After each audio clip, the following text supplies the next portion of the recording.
사도행전 17장 10절에서 15절까지 우리 한 목소리로 다 같이 합독하시겠습니다. 시작.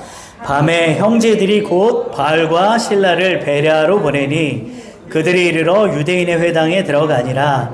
베레아에 있는 사람들은 데살로니가에 있는 사람들보다 더 너그러워서 간절한 마음으로 말씀을 받고 이것이 그러한가 하여 날마다 성경을 상고하므로 그 중에 믿는 사람이 많고 또 헬라의 귀부인과 남자가 적지 아니하나 데살로니가에 있는 유대인들은 바울이 하나님의 말씀을 베레아에서도 전하는 줄을 알고 거기도 가서 무리를 움직여 소동하게 하거늘 형제들이 곧 바울을 내보내어 바다까지 가게 하되 실라와 디모데는 아직 거기 머물더라. 바울을 인도하는 사람들이 그를 데리고 아덴까지 이르러 그에게서 실라와 디모데를 자기에게로 속히 오게 하라는 명령을 받고 떠나니라. 아멘. 할렐루야.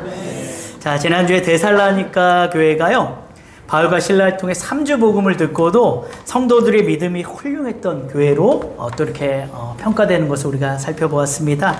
그들의 신앙이 단기간에 성장할 수 있었던 그 원동력이요, 다른 데 있었던 것이 아니라 성령의 기쁨이 있었고 또 그들이 하나님의 말씀을 사람의 말로 듣지 않고 하나님의 말씀으로 들었기 때문이었습니다. 특히 야손을 비롯한 성도들이 바울과 실라의 이 사역을 돕고자 하는 마음으로 유대인들의 이 박해에도 불구하고 또 바울과 실라를 또 숨겨주고 피신시켜주고 대신해서 이렇게 법정에 또 끌려가는 그런 것을 마다하지 않는 그런 참 대단한 신앙이었다는 것을 우리가 또 알게 되었죠. 그렇게 데살로니가의 이 박해가 거세지자 이제 그들이요 바울과 실라를 오늘 말씀해 보니까 베레아로 보냅니다. 오늘 본문 말씀은 바울과 실라의 이 베레아 사역에 관한 말씀이에요. 그래서 오늘 말씀을 통해서 데살로니가 교회에 이어서 이 베레아 성도들의 믿음을 통해서 우리가 좀 은혜 받고 도전받는 시간 되기를 축복합니다. 자, 우리가 본문을 통해 주목할 만한 사실이 한 가지가 있는데요. 지금 이 사역의 주도적인 역할을 하는 자가 늘 바울이었잖아요. 근데 오늘 본문을 보면 바울이 아니라는 거예요. 자, 데살로니가 유대인들의 이 박해가 극에 달하니까 데살로니가 성도들이 어떻게 했습니까? 사도 바울과 실라를 베레아로 보내요. 그리고 다시 데살로니가에서 온 이 유대인들이 베레아까지 와서 또 이렇게 복음 전파를 방해하니까 베레아 성도들 또한 역시 어떻게 하냐면요, 바울과 실라를 에덴으로 보냅니다. 바울을 에덴으로 보내요. 원래 사도 바울이 그렇게 수동적이고 소극적인 사람이 아니잖아요. 항상 사역을 주도하고 이끌었던 사람인데 데살로니가에서도 그렇고 이 베레아에서도 그렇고요, 성도들에게 그러한 역할들을 이렇게 맡기고 인도함을 받는 것을 볼 수가 있습니다. 아마도 이제 사도 바울이 소아시아 길리기아 이제 다소 출신이다 보니까 유럽 지리에 좀 어두웠기 때문이기도 하겠고요. 우리가 여기서 한 가지 알 수 있는 것은 무엇보다도 목회가 혼자 할 수 있는 게 아니라는 거예요. 이 선교도 마찬가지겠죠. 그래서 데살로니가 성도들과 이 베레아 성도들이 바로 이것을 잘 알았어요. 그래서 그들이 가만히 있지 않고 자신들이 무엇을 해야 하는지 너무나도 잘 알고 있었어요. 그래서 그들이 적극적으로 주도적으로 이 사도 바울을 도왔던 것입니다. 그래서 사도 바울은 베레아로 또 아덴으로 별 어려움 없이 이렇게 사역지를 옮겨가면서 하나님의 이 복음을 전할 수 있었던 것을 볼 수가 있습니다. 여러분, 이처럼 데살로니가 성도들이나 베레아 성도들이 이렇게 자발적이고 주도적인 신앙을 가지고 있었던 데에는요, 중요한 공통점이 하나 있습니다. 그것이 무엇입니까? 이들이요, 하나님의 말씀, 이 복음을 너무 귀하게 여겼다는 거예요.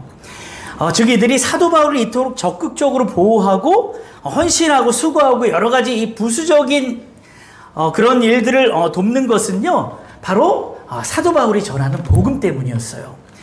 여러분, 목회자를 위해서 여러분이 때로는 헌신하고 수고하고 또 여러 가지 일들을 이렇게 감당하실 때가 있으시잖아요. 그럴 때는 그렇지만 그것이 목회자를 위한 것이 아니라는 거예요. 분명히 말씀드리지만 그것이 목회자를 위해서 하는 일이 되어서는 안 돼요. 여러분들이 하는 모든 목회자를 위하는 수고가 목회자를 위해서 하는 것이 아니라 목회자가 전하는 이 복음 때문이어야 한다는 것입니다. 그래서 복음이 너무 귀해서 그 복음을 전달하는 목회자가 사명을 잘 감당할 수 있도록 돕는 것이죠. 이것이 분명해야 돼요. 늘 여러분의 수고가 복음 때문에, 주님 때문에 하는 것이 되어야 아름답고 문제가 되지가 않고 시험 들 일이 없어요. 사람 보고 하시면 절대 안 됩니다. 목회자들 또한, 저희들 또한 마찬가지인 것은 성도들에게 어떤 섬김을 받고자 함이 아니라 오직 말씀 연구와 기도에 이렇게 전념해야 하기 때문에 부득이하게 성도들의 그 도움을 받는 것이어야 되겠죠. 사실 저도 어떤 때는 이렇게 아이들 이렇게 육아하면서 이렇게 설교 준비하는 게 참 버거울 때가 있습니다. 사모도 혼자서 이제 아이들 셋을 이렇게 다 케어한다는 게 참 쉽지 않은, 만만치 않은 일인데요. 그럴 때는 누가 좀 애 좀 봐줬으면 하는 그런 생각이 저도 들어요. 자, 그런데 뭐 그게 제가 애들 보기 힘들어서가 아니라 정말로 제 마음속에서 말씀을 좀 더 깊이 연구하고 싶고 더 묵상하고 싶은 그런 마음이 있어서예요. 근데 이게 저뿐만이 아니라 우리 젊은 목회자들, 우리 또 젊은 목회자들이 보면 제 주위에도 보면, 우리 목사님 주위에도 보면 왜 이렇게 애들 많이 낳았는지 보통 뭐 둘은 기본이고 셋 이상이더라고요. 그러면 아마 젊은 목회자들의 고충이 아닐까 하는 이런 생각이 들어요. 그래서 여러분 오해하지 마실 것은 뭐 목회자 섬기라고 도우라고 그렇게 말씀드리는 게 절대 아니고요.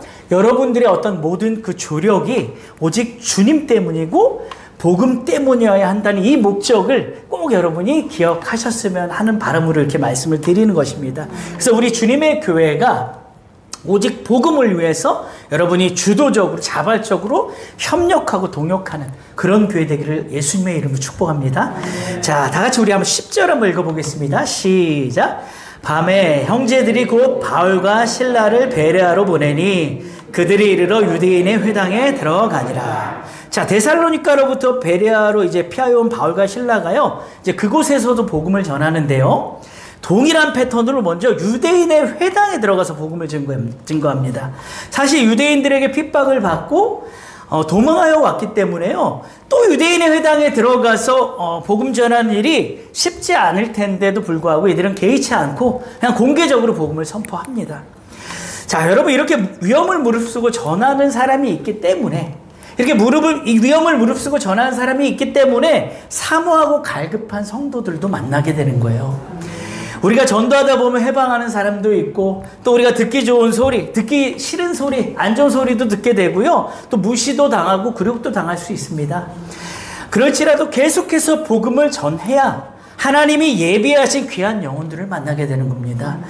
전도 잘하는 분들의 간증을 들어보면은 많은 열매와 또 전도의 성과에 대해서 이렇게 많이 간증을 하시지만 사실 그 이면에는 그렇게 되기까지 수많은 거절과 또 자존심 상하는 일이 한두 번이 아니었다고 그렇게 말씀하시는 것을 볼 수가 있어요. 만약 우리가 요즘 같은 이 코로나 시기에 이런 식의 전도가 되겠냐, 그렇지 않아도 기독교에 대한 이 부정적인 어떤 그런 인식이 지금 아주 최고조에 이르렀는데 우리가 잠자코 있어야지 무슨 전도냐, 이러면서 전도를 안 하잖아요. 그럼 그런 교회는요 정말로 아무 일도 일어나지 않아요. 전도 안 하면 아무 일도 안 일어나요. 전하는 사람이 없는데 어찌 복음을 누가 듣겠습니까? 듣지 못한 사람이 어찌 믿을 수가 있겠습니까? 그래서요, 사람들의 이 부정적인 시선 다 감내하면서 다 이겨내면서 전할 때 하나님의 역사하심을 경험하게 되는 겁니다. 근데 전도뿐만이 아니에요. 예배도 마찬가지입니다. 요즘 공식 예배도 교회들이 좀 줄여가고 새벽 예배도 막 드리지 않는 교회들이 참 많습니다. 특히 뭐 개척교회 같은 경우는 뭐 성도가 오질 않으니까, 예배드리러 오질 않으니까 예배 드릴 사람이 없어서 거의 뭐 새벽 예배 안 드리는 교회도 참 많은 것 같아요. 그런데 여러분, 그래도 드려야 합니다. 목사님하고 사모님 둘이서라도 드려야 돼요. 제가 어떤 목사님이요, 간증을 들었는데 지하에서 교회를 개척했는데 1년이 지나도록 성도 한 사람도 오지 않는 거예요. 그래서 이제 목사님이 하나님께 최고 통첩으로 이제 보고를 하는 거예요. 하나님, 저희 이제 오늘 이제 수요 예배인데 오늘까지 성도 한 사람도 오지 않으면은 전 이 목회를 그만두도록 하겠습니다. 접겠습니다. 이러한 마음으로 하나님께 기도하고 수요 예배에 갔는데 어떤 여자분이 한 분 오더라는 거예요. 그래서 결국에는 목회 안 접고 지금까지도 목회 잘하고 있다고 간증하시더라고요. 그래서요, 어찌되었든 간에 예배를 계속해서 새벽 예배도 수요 예배도 공식 예배를 우리가 계속해서 드릴 때요, 하나님이 또 보내주시고 역사하는 것 아니겠습니까? 우리 주님의 교회가 요즘에 이렇게 한 분, 두 분 새로운 분들 이 코로나 시기에 이렇게 하나님 보내주시는 거는 그래도 우리 목사님 새벽 예배 놓지 않고 끝까지 그냥 아무도 안 와도 계속 새벽 예배 드리고 우리가 공식 예배 계속해서 이렇게 드리기 때문에 하나님이 보내주시는 게 아닌가 이런 생각이 듭니다. 그래서 여러분, 우리가요 절대로 전도와 이 예배만큼은 우리가 절대 포기할 수 없는 그러한 문제라는 사실을 꼭 기억하셨으면 좋겠습니다. 하늘이 무너져도요 솟아날 구멍이 있는 것처럼 어떤 어려움 속에서도 전도와 예배를 우리가 포기하지 않을 때 하나님이 보낼 자 보내주시고 또 들을 자를 듣게 하신다는 사실을 꼭 믿으시기 바랍니다. 자, 다시 본문을 보시면요, 바울과 실레가 이제 베레아의 이 유대인의 회당에 들어가서요 복음을 전할 때 듣는 사람들이 있었어요. 11절 다시 한번 읽어보겠습니다. 11절 시작. 베레아에 있는 사람들은 다살로 있는 사람들보다 더 너그러워서 간절한 마음으로 말씀을 받고 이것이 그러한가 하여 날마다 성경을 상고하므로. 베레아에 있는 사람들이 데살로니가에 있는 사람들보다 어떻다고 합니까? 더 너그럽다고 말합니다. 예전 개혁 성경에는요 너그럽다라고 표현하지 않고 신사적이었다라고 표현해요. 저는 개인적으로는 신사적이라는 말이 좀 더 기억에 남고 좀 더 와닿던데 지금 이제 너그럽다라는 표현으로 바꿨더라고요. 근데 전 처음에 이 말씀을 어떻게 알았냐면 베레아 성도들과 데살로니가 성도들을 비교하는 말씀인 줄 알았어요. 그래서 데살로니가 성도들의 믿음이 정말 대단한데 이 베레아 성도들은 데살로니가 성도들보다도 더 믿음이 대단하다, 이걸로 제가 알고 있었는데 주석을 찾아보니까 그게 아니고 데살로니가의 그 유대인들과 달리 이 베레아의 이 유대인들은 더 하나님의 말씀에 또 너그러웠더라, 신사적이었더라, 이 말씀이더라고요. 그래서 우리가 이 말씀을 통해서 베레아 사람들의 복음을 수용하는 그 자세에 대해서 우리가 좀 주목할 필요가 있는데요. 여기서 너그럽다라는 말은 좀 전에도 말씀드린 것처럼 신사적이다, 고귀하다, 기족적이다라는 이런 의미가 있는데요. 뭐에 대해 그렇다는 것입니까? 복음을 받아들이는데 그렇다는 거예요. 복음을 받아들이는데 너그럽다, 신사적이다, 고귀하다, 기족적이다라는 이런 표현을 사용한 겁니다. 여러분, 하나님이 보실 때요 신사적이고 고귀하고 기족 같은 사람은요 말씀을 잘 받는 사람임을 꼭 믿으시기 바랍니다. 좋은 가문에서 태어나고 뭐 교양과 지식이 많은 사람일지라도요 하나님의 말씀 듣지 않고 하나님 말씀 무관심하면요, 하나님 말씀에 무관심하면 결코 하나님은 그런 사람은 귀한 사람 보지 않아요. 하나님은 뭐니 해도 하나님의 말씀을 잘 받는 사람을 가장 귀한 사람으로 보시는 겁니다. 모세가 시내산에서요 십계명 받아가지고 내려올 때요 돌판의 색에서 지금 가지고 내려오는데요 그 얼굴에 너무나도 광채가 나지 않았습니까? 왜 그렇습니까? 그 말씀이 귀하기 때문이에요. 그러니까 하나님의 말씀이 귀해서 그 말씀 받는 사람들을 귀하다고 하는 거예요. 그러니까 모세가 돌판에다가 받아가지고 내려와도요 40일 금식하면서 그 하나님 말씀 받았으니 모세의 이 심령판에 얼마나 제대로 각인이 되었겠어요. 제대로 새겨졌겠어요. 그러니까 그 얼굴에서 막 광채가 나버리는 거예요. 여러분, 세상에서도요 상대방의 이 호의를 무시하고 막 짓밟는 사람들은 무식한 사람이라고 말하지 않습니까? 하나님도 마찬가지세요. 하나님의 이 최고의 선물인 복음의 이 말씀을 경시하는 사람들을 하나님은 무식한 사람들이라고 생각하세요. 내가 가진 것도 없고 좋은 집안에 태어나지 못했어도요, 지식 또한 우리가 세상적인 지식 많이 없어도 예수 그리스도 사모, 하나님 말씀 사모하고 예수 그리스도 영접하는 이 사람들을 하나님께서 하늘의 귀족으로 보시는 겁니다. 그래서 여러분들이 꼭 하늘의 귀족으로 인정받으시길 축복합니다. 자, 제가 예전에 중고등부 사역할 때요, 맡은 아이 중에 내성마비 친구 한 명 있었는데요, 제가 전에 한번 간증 드렸는데 한 번 더 드려봅니다. 이 아이는 혼자서 뭐 할 수 있는 것이 아무것도 없는 중증 장애인이었어요. 자, 그리고 섬기던 교회가 365일 이제 예배 비전이 있었어요.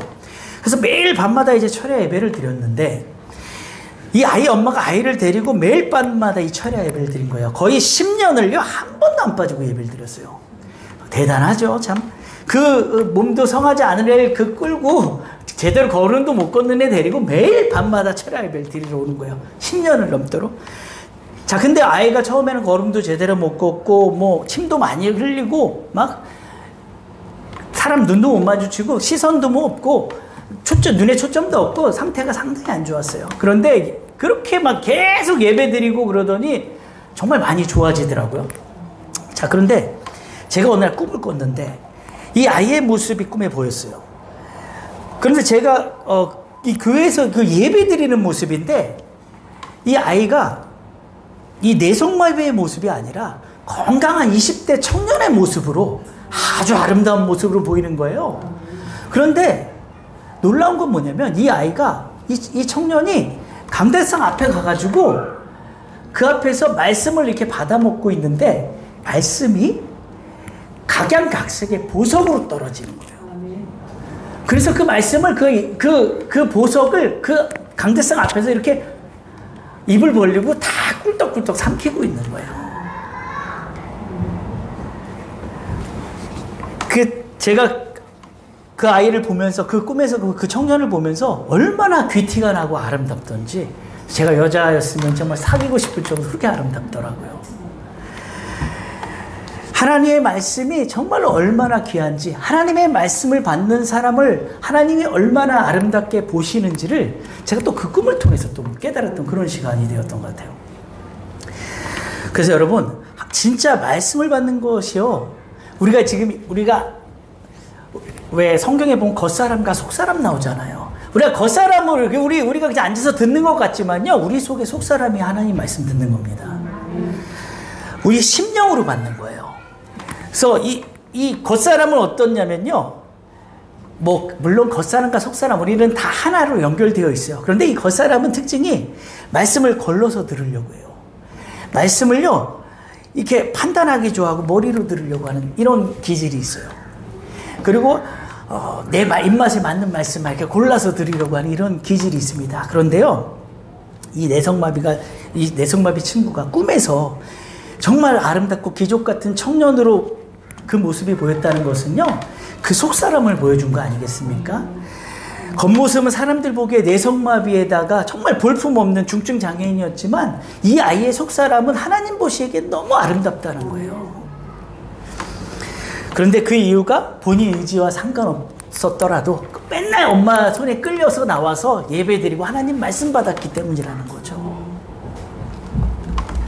그래서 천국 보고 온 사람들의 간증을 들어보면 대부분 뭐라고 말하냐, 살아있을 때는 그렇게 아프고 시름시름 앓던 사람들이, 그렇게 볼품없던 사람이 천국 가서 보니까 너무 젊고 건강한 모습으로 보이더라, 이렇게 말하잖아요. 여러분, 요한계시록에 보면요, 거룩한 성 새 예루살렘이 하나님께로부터 내려오는데 신부가 남편을 위해 준비한 것 같더라, 난장한 것 같더라, 이런 말씀 여러분 보신 적 있죠? 각양각색의 12보석으로 이루어져 있고요, 12문이 있는데 다 진주문으로 되어 있대요. 그리고 온통 다 정금으로 되어 있다라고 이렇게 말씀이 이렇게 새 예루살렘 성에 대해 묘사를 합니다. 아주 자세하게. 이 새 예루살렘의 모습이요, 정말로 말씀을 귀하게 여기고 잘 받는 여러분들의 모습이길 축복합니다. 하나님께서요, 너희가 어찌 하나님의 성령이 거하시는 성전인 줄 모르느냐 그러셨잖아요. 하나님의 말씀이, 하나님이 임하시는 곳이 어디입니까? 하나님이 임하시죠. 하나님이 이 공간에 임하십니까? 이 교회 공간에? 아니에요. 여러분 속에 임하시는 거예요. 그러면요, 정말로 그 아름다운 새 예루살렘이 진짜로 저 하늘에서부터 내려올지도 모르죠. 써 있으니까. 그래, 저는 그것도 중요하지만, 새 예루살렘이 내려와요. 그거 보면서, 와, 진짜 아름답다. 정말 너무 각양각색의 보석으로 되어 있어. 너무 아름답다. 이렇게 감탄하고 있는 것보다 내 속에 하나님의 말씀으로, 그 보석 같은 말씀으로 내 속이 새 예루살렘 성이 되는 게 차라리 더 낫다는 거죠. 그게 훨씬 여러분들에게 유익입니다. 그래서요, 저는 여러분들이 그렇게 아름다운 그런 모습이 되시길 예수님의 이름으로 축복합니다. 다시 보면 11절에 보시면요, 베레아 사람들이요, 너그러울 뿐만이 아니라 간절한 마음으로 말씀을 받았다고 합니다. 간절한 마음으로.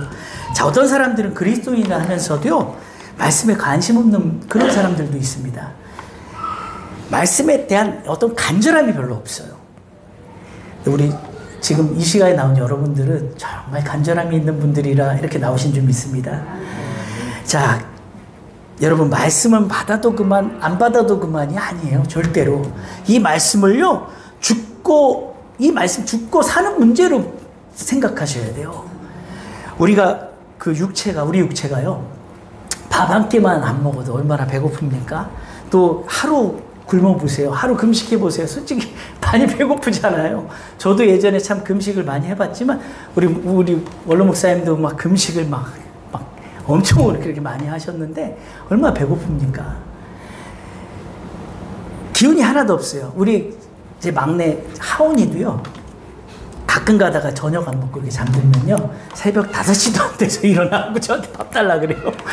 저를 깨워요. 밥 달라고. 배고프다고. 참, 이거 새벽 5시도 안 돼서 밥 달라고. 밥 줘야 돼요? 말아야 돼요? 저도 막 피곤한데 일어나서 밥 차려주고 그런 때가 있어요.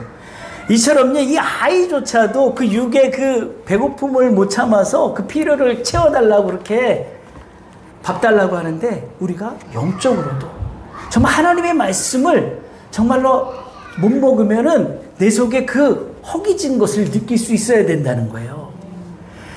그냥 하나님 말씀 한 끼 두 끼, 하루, 이틀, 3일, 4일 아무리 안 먹어도 아무 감각도 없으면 큰일 난다는 거예요.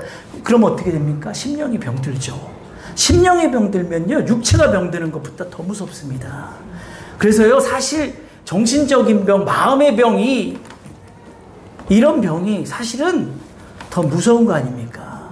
그게요, 이 속에서부터, 하나님과의 관계에서부터 문제가 생겼기 때문이에요. 하나님의 말씀이 이 속에 채워지지 않을 때에, 이곳에는요, 하나님의 말씀으로 채워야 할 공간이 너무나도 분명하게 있는데, 그것을 하나의 말씀으로 채우지를 못하기 때문에 그러한 현상이 일어나는 것 아니겠습니까?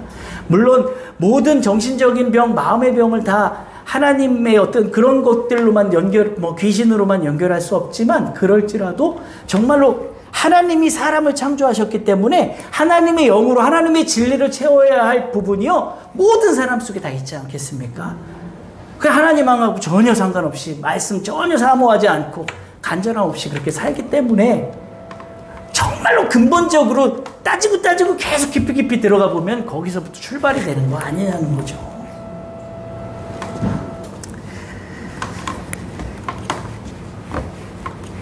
그래서 우리 주님의 교회 성도님들은요, 이 주기도문 하실 때도, 주기도문이 정말 날마다 일용할 양식이 육체의 피로만을 채워달라는 기도가 절대 아닙니다. 우리 주님이요, 너희들, 이게 제자들에게 가르쳐 주신 기도고 우리에게 가르쳐 주신 기도잖아요. 지금 몇천 년이 흐르도록 그 기도를 모든 교회가 다 그 기도를 하고 있는데, 정말 여러분 한번 생각해 보세요. 일용할 양식 필요하죠. 그래야 육체도 힘을 얻고 또 살아갈 수가 있어요. 그러나 진짜 거기 일용할 양식을 주시옵소서가, 날마다 일용할 양식을 달라는 게 진짜 육체의 이 양식일까요? 진짜로 예수님이 진짜 그 기도하라는 걸까요? 너희들 날마다 하나님에게 너희들의 끼니를 공급받아야 돼, 정말 이 기도하신 걸까요? 이 기도를 하라고 우리한테 가르쳐 준 게 아니라는 거예요. 하나님의 말씀 없이는 너희가 살 수 없다는 걸 말씀하시는 거예요. 일용할 양식, 하나님의 이 말씀을 너희들이 날마다 구해야 된다는 거예요.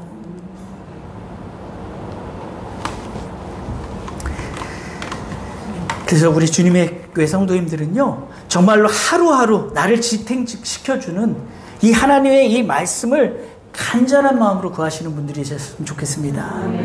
그래서 우리가 정말 매일같이 새벽 예배에 또 카톡 단톡방에 올려주시는 그 말씀이요, 정말 여러분이 하루하루를 살게 되는 정말 그 원동력이 되는 줄 믿으시기 바랍니다. 자, 그리고 11절에 또 보면요, 베레아 사람들은 날마다 성경을 상고하였다라고 말합니다. 자, 그 이유가 바울과 실라가 전한 복음이 과연 성경과 일치하는가를 알아보기 위함이었어요. 자, 여기서 상고하다라는 말은 자세히 조사하다라는 뜻이에요. 자세히 조사하다. 자, 베레아 사람들은요, 간절한 마음으로 말씀을 받았을 뿐만이 아니라 바울의 설교를 듣고 나서 바울이 전하는 말이 구약 성경과 일치하는지, 혹 어긋나지는 않는지, 뭐 자기 말하고 있는 건 아닌지, 성경에 없는 말 성경에 없는 그런 말 하고 있는 건 아닌지, 구약 성경을 찾아서 날마다 이게 묵상을 했던 겁니다. 검증을 했던 거예요. 그 결과 어떻게 되었냐면요, 그들의 믿음이 더욱 확고해지고 믿는 사람이 많아졌다라고 말하고 있습니다. 바울이 전한 예수 그리스도가요, 구약 성경에서 예언한 바로 그 메시아이며 성경대로 오신 하나님의 아들임을 믿고 확신을 갖게 된 거예요. 똑같이 복음을 전하고 똑같이 설교했지만 데살로니가 유대인들은 바울의 복음을 배척했고요. 지금 베레아 유대인들은 아주 간절하고 신중한 마음으로 지금 복음을 받아들이고 있다라는 것입니다. 자, 그들은 바울이 전한 복음을요, 논쟁의 대상으로 삼지도 않았고, 그렇다고 해서 지금 상고하였다는 건 뭡니까? 맹신하지도 않았다는 거예요. 그냥 덮어놓고 믿은 게 아니라 정말로 하나님의 성경에 비추어서 검증 작업을 거쳐서 자기들이 또 그 말씀 붙들고 묵상하고 기도하고 그러지 않았겠습니까? 그런 과정을 거쳐서 더 믿음의 확신을 갖게 된 거죠. 그래서 우리가요, 여러분, 말씀을 받으면 그냥 아멘하고 오늘 아멘하고 그냥 끝나는 것이 아니라 받은 말씀을 또 집에 가서 여러분들이 묵상하면서 붙들고 또 기도해 보실 필요가 있어요. 그럴 때 여러분에게 하나님이 또 깊은 깨달음을 주시고 또 성경을 더 여러분들이 찾아보게 되시고 더 하나님의 큰 은혜를 부어주실 줄 믿습니다. 저는 청년 때 목사님을 엄청 귀찮게 했던 기억이 나는데요, 말씀이 들리기 제가 시작하면서부터 이제 막 은혜가 막 쏟아질 때 말씀이 얼마나 막 궁금하던지 설교 끝나면 항상 목사님한테 찾아가서 이것도 물어보고 저것도 물어보고 계속 물어봤어요. 이해가 안 되니까. 그러면서 목사님하고요, 밤을 샜던 적도요, 여러 번 있었어요. 막 목사님하고 계속 말씀 이야기 나누면서 성경을 그렇게 상고하면서 밤을 새고 그랬어요. 그때 참 많이 은혜 받았고 하나님에 대해 깊이 알게 되었고, 저에게는 참 소중한 귀한 시간이었다라는 이런 생각이 듭니다. 우리 주님의 교회 성도님들이 말씀에 늘 관심을 가지시고 개인적으로 성경을 또 이렇게 상고하는 시간이 점점 많아지시길 축복합니다. 자, 끝으로 13절에서 15절에 보면요, 베레아에서 이제 많은 자들이 믿게 되었지만 데살로니가 유대인들이 여기까지 와서 또 복음 전도를 이제 회방함으로 바울이 이제 베레아에서도 이제 더 이상은 머물기가 어렵게 되었어요. 자, 그러자 베레아 성도들이 바울이 계속해서 이제 복음을 전할 수 있도록, 복음 사역을 할 수 있도록 어디로 보냅니까? 아덴으로 보냅니다. 자, 이것은 바울의 신변을 보호하기 위해서 이제 피신시켜 주는 것도 있지만 그것보다는요, 복음이 다른 곳에서도 전파될 수 있도록 파견하는 그런 성격이 더 강했어요. 그리고 베레아에서 아덴까지가요, 몇 킬로나 되냐면 육로로는 320킬로나 돼요. 그 먼 거리를 바울 혼자 이제 떠나게 하지 않고 몇몇 사람이, 베레아 성도들이 함께 이렇게 동행하고 또 바울을 인도해 준 것을 볼 수가 있습니다. 왜 그렇습니까? 바울을 사랑하는 마음도 있었지만요, 무엇보다도 이 베레아 성도들은 복음을 사랑했기 때문에 바울의 복음 사역을 이토록 바울의 복음 사역을 적극적으로 이렇게 도와줬던 거죠. 여러분, 오늘 우리가 말씀을 통해서요, 하나님의 복음 사역은 목회자 혼자서 하는 것이 아니라는 것을 우리가 알게 되었고요, 성도들이 적극적으로 함께 동역하는 일이라는 것을 우리가 깨닫게 되었습니다. 그러한 배경에는 베레아 성도들과 같이 하나님의 말씀에 대해 열려있고 너그러운 마음으로 열려있고 말씀을 간절한 마음으로 받고 또 받은 말씀을 더 깊이 상고하는 이런 신앙의 자세가 있었음을 또한 알게 되었습니다. 하나님은 말씀을 귀하게 여기고요. 잘 받는 자를 사랑하신다는 사실을 여러분 꼭 믿으시고 신사적이고 아주 고결한 하늘의 귀족들로 여러분 하나님께 인정받으시는 분들 다 되시길 예수님의 이름으로 축원합니다. 자, 우리 찬송 314장 드리시고 기도 한번 하시겠습니다.